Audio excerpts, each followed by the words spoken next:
सुप्रभात मित्रांनो, आता आपण आलो आहोत हरिद्वारला गंगा आरतीसाठी सकाळी 5:30 वाजता. आता थोड्याच वेळात आरती सुरू होईल. आरती सुरू झाली की आपण त्याचा ऑनलाईन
मन गंगा में डूबे नहाए, मन रावण जो लहरों में तूने बहाए।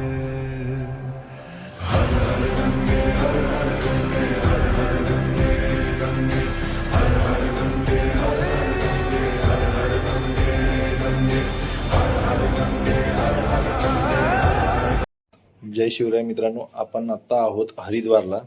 काल रात्री आपल्याला उशीर झाला यायला, रात्री 12 वाजले. त्यामुळे रात्री काही रूमची पण अपडेट दिली नव्हती आणि कशा हॉटेल वगैरे पण दाखवलं नव्हतं. सकाळी उठून आपण गंगा आरतीला गेलो होतो. गंगा आरतीला जाऊन आलो सकाळी आणि आता आपण इथून निघतोय केदारनाथसाठी. आता इथून केदारनाथचा ट्रॅक आहे 227 किलोमीटरचा. बाय रोड जायचं आहे 227. त्यानंतर ट्रॅक आहे 21 किलोमीटरचा, पायी चालत जायचं आहे. आता आपण निघू इथून संध्याकाळी साधारण सोनप्रयागला पोहोचू. रात्री सोनप्रयागला थांबू आणि सकाळी उठून गौरीकुंडला जाऊन तिथून ट्रॅक चालू होईल. तर आता आम्ही आता सगळं सामान शिफ्ट गाडीवर लावून आता आपण निघू. रूम दाखवतो तुम्हाला. रूम असा आहे. रूम ठीकठाक आहे. ठीक आहे, पैशाचं म्हणून ठीक आहे. चला गाडीवर भेटू आपण. याला बोलतो हरी की पौडी. आता आपण हरिद्वारवरून निघालोय. इथे जे गंगा आरती होते तो घाट आहे. इथे पुढे उजव्या डाव्या बाजूला तुम्हाला दिसेल. त्याला इथली लोक त्याला नाव आहे हरी की पौडी म्हणून बोलतात. तर तिथे रोज सकाळी 6:30 5 ते 6:30 या दरम्यान गंगा आरती होते आणि संध्याकाळी 6:30 ते 7:30 या दरम्यान. हा जो घाट आहे इथे गंगा आरती होते सकाळी आणि संध्याकाळी 2 वेळेस. आता आपण इथून निघालोय. आपल्याला इथून आता पहिलं लागेल ऋषिकेश, नंतर श्रीनगर, नंतर मग संगम घाट लागेल. असं पुढे एक एक लागेल. ऋषिकेश आता इथून ऑलमोस्ट 22 ते 23 किलोमीटर आहे. ऋषिकेश आता इथून 22-23 किलोमीटर आहे. आता त्याच्यानंतर पुढे पुढे जाईल. आता बघू किती वेळ लागतोय. आता सध्या दाखवत आहे 6 तास 23 मिनिटं 223 किलोमीटर आहे. आणि संध्याकाळी 7:30 पोहोचायचा टायमिंग दाखवतोय. दुपारी एक जेवणासाठी हॉल्ट होईल. बाकी काय आज हॉल्ट घ्यायची गरज नाही, कारण आम्ही नाश्ता वगैरे करून आता निघालोय. वाजले दुपारच्या 12. रेल्वेच्या पार्सल ऑफिसला थोडीशी इन्क्वायरी करायची होती, ती केली आणि आम्ही आता निघालो दुपारचे. आता इथून ऋषिकेश 23 किलोमीटर, म्हणजे हार्डली इथे मला वाटतं एक पाऊण तासामध्ये वगैरे येईल. आणि त्यानंतर पुढे पुढे जाऊ आपण. त्याप्रमाणे मी अपडेट देत राहीन कसं कसं आहे काय काय ते.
आता आपण आहोत देवप्रयागमध्ये.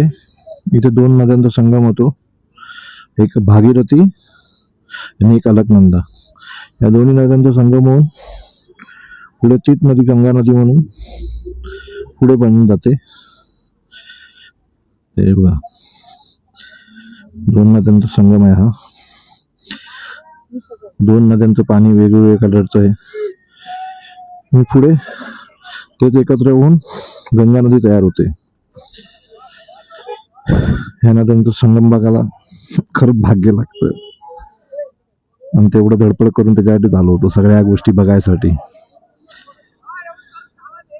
यालाच बोलतात देवभूमी उत्तराखंड.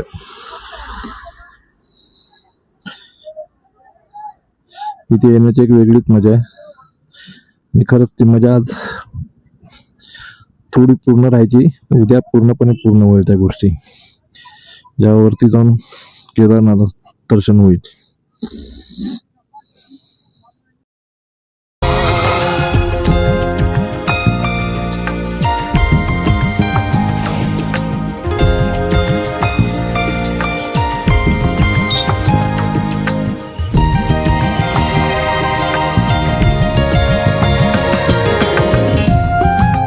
आपण आलो आहोत रुद्रप्रयाग. राहिले 38 किलोमीटर, कर्णप्रयाग 72 आणि बद्रीनाथ 200 किलोमीटर. केदारनाथ आहे 109 किलोमीटर. आता आपण एक 2-3 तास लागतील अजून पोचायला, कारण हा सगळा वळणाचा रस्ता, डोंगरातला रस्ता आहे पूर्ण. त्यामुळे किलोमीटर जरी कमी असले तरी स्पीड 30-40 त्याच्यावरती करता येत नाही, कारण सगळी वळणं आहेत आणि पूर्ण डोंगर आहेत सगळे. आणि मध्ये त्यात दरड कोसळते. कुठे दरड कोसळलेली आहे, दरड कोसळत नाही, आता कोसळलेली आहे. त्यामुळे रोड लहान झालेले आहेत. त्यामुळे रोड पाहिजे तसे मोठे नाही आहेत, त्याच्यामुळे गाडी स्लो चालवावी लागते आणि सारखे टर्न आहेत. आता तुम्ही बघत असाल व्हिडिओमध्ये प्रत्येक एक मिनिटानंतर अर्ध्या मिनिटानंतर टर्न आहे आणि टर्न पण सगळे शार्प टर्न आहेत, त्यामुळे गाडी हळूहळू चालवायला लागते. आता आज आपण पोचू सोनप्रयागला. ॲक्च्युली आपला प्लॅनिंग होता सोनप्रयागवरून लॉकरमध्ये रूम ठेवून बॅगा ठेवून ह्याला जायचं, आपलं गौरीकुंडला जायचं. पण ज्यांच्या ओळखीने रूम सांगितला आहे त्यांनी सांगितलं की तिकडे येण्यापेक्षा तुम्ही तिकडेच थांबा, त्यांच्या ओळखीचंच हॉटेल आहे ते. तर तिथे त्यांच्या इथे पार्किंग पण आहे बाईकला, आणि जर ह्याच्या पार्किंगला ठेवलं उत्तराखंडच्या बोर्डाच्या तर तिथे पर डे 300 रुपये पार्किंग चार्ज आहेत. तर तिथे बोले 3 दिवस राहणार तुम्ही, 3 दिवसाचे 300 रुपयाप्रमाणे 900 रुपये घालवण्यापेक्षा जिथे आहात तिथेच राहा. तिथून सकाळी उठून मी बाईक अरेंज करून देतो, सकाळी बाईकवरून तुम्हाला बाईकवाला येऊन जिथे टॅक्सी भेटतात तिथे सोडून द्या म्हणून 3 वाजता 4 वाजता जेव्हा तुम्हाला पाहिजे तेव्हा. त्याप्रमाणे मग ठरलं की सोनप्रयागलाच थांबायचं आज. सोनप्रयागला साधारण 8-8:30 दाखवते, म्हणजे 8:30-9 वाजेपर्यंत पोचू. थोडंसं फ्रेश होऊ, मार्केटमध्ये फिरू आणि मग जरा लवकर झोपू, कारण उद्या सकाळी 3 वाजता उठून आंघोळ वगैरे करून 3:45-4 वाजता निघायचं आहे. म्हणजे साधारण 5-5:30ला गौरीकुंडवरून ट्रॅक चालू करता येईल.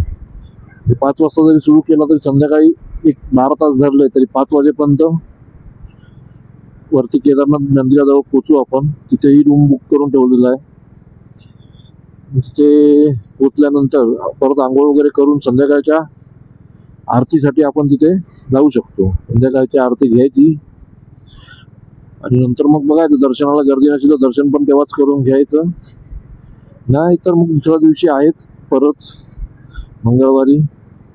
त्या दिवशी आपण दिवसभर तिथेच थांबणार. त्या दिवशी आदी शंकराचार्यांचा मठ, त्यानंतर अजून जी काही ठिकाणं आहेत तिथली त्यांना तिथे भेट द्यायची आहेत. अशा काही गोष्टी आहेत, त्या सगळ्या गोष्टी तिथे करायच्या. कारण किती वर्षांनी आलोय आणि आपण किती वर्षांनी परत येणार हे सुद्धा माहिती नाहीये. त्याच्यामुळे जे आता जर आलोय तर एक दिवस थांबून तिथल्या सगळ्या गोष्टी एक्सप्लोअर करायच्या दिवसभरात. मंगळवारचा दिवस पूर्णपणे रिलॅक्स असेल. जर उद्याच दर्शन झालं संध्याकाळी तर मंगळवारचा दिवस भैरवबाबांचं मंदिर, त्यानंतर आदिशंकराचार्यांची समाधी, मोती गुफा, अशा बऱ्याचशा गोष्टी आहेत तिथे ज्या बघता येतील. मंदिराच्या आजूबाजूला फिरता येईल, जिथे काही बरंचसं नवीन काही ना काही चालू आहे ते बघता येईल.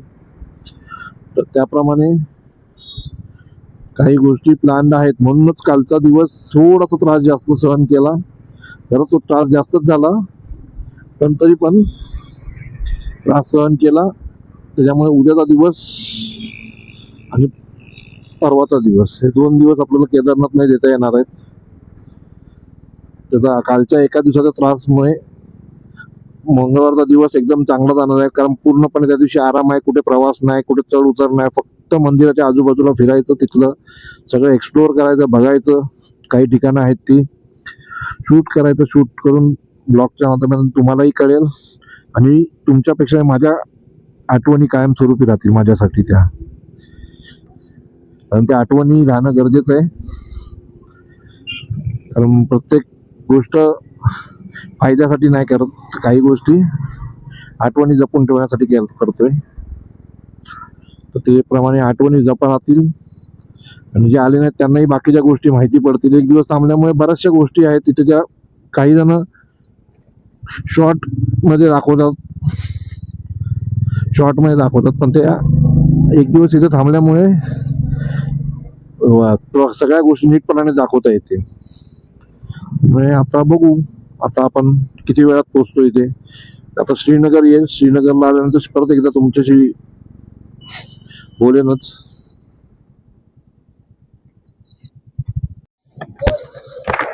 आता आपण आहोत श्रीनगरला. श्रीनगर म्हणजे काश्मीरचं श्रीनगर नाही, तर उत्तराखंडचं श्रीनगर. उत्तराखंडचं श्रीनगर पण काही काश्मीरपेक्षा कमी नाही. तुम्ही आता बघितलं असाल फोटोमध्ये, पण मी फोटो पण टाकेन त्याचे, की एक नंबरचा निसर्ग आहे इथे, भारी. म्हणजे मजा येते बघून सगळ्या गोष्टी. बघा तुम्हाला आता पण दिसेल व्हिडिओच्या माध्यमातून, पण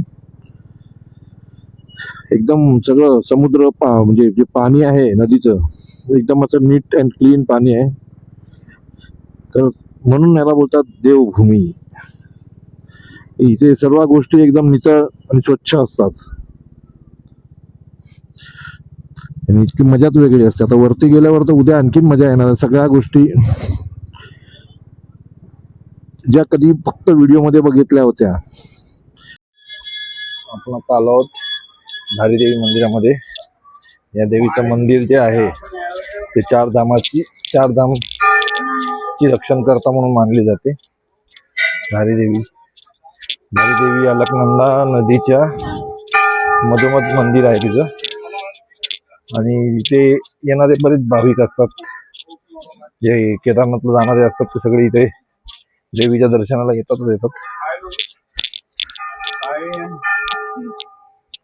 हे मंदिर आहे देवीचं, नदीच्या मधोमध आहे. थोडंसं चालत जावं लागतं खाली आणि वरती चालत यावं लागेल परत. तर जातो. धारी देवीचं दर्शन केल्याशिवाय केदारनाथचं दर्शन हे पूर्ण होत नाही. त्यामुळे धारी देवीच्या दर्शनाला, केदारनाथच्या दर्शनाला येणारा प्रत्येक जण धारी देवीचं दर्शन घेऊनच पुढे जातो. आपण आता तिथेच चाललो, देवळात जाऊ, नंतर परत रिझ्यूम करू. आता आहे दर्शनाला चाललोय तिथे. हे मार्केट एरिया आहे तिथला, देवी मंदिराच्या आधीचा. तिथून आपण चाललोय चालत दर्शनाला. सकाळपासून 2-3 दिवस चाललो नव्हतो जरा, पण आज थोडस चालणं तरी होईल. उद्या तर चालायचंच आहे, आज थोडीशी त्याची प्रॅक्टिस होईल. अलकनंदा नदीच्या बरोबर मधोमध आहे मंदिर हे. महत्वाचं वेगळं आहे. देवीचं रूप दिवसभरात 3दा बदलतं. तिचे स्वभाव, सौम्य स्वभाव, नागिक स्वभाव दोन्ही आहेत. जेव्हा जेव्हा तिच्या आस्थेशी खेळलं जातं देवीच्या, तिचा विश्वासार्हता कमी होते, तेव्हा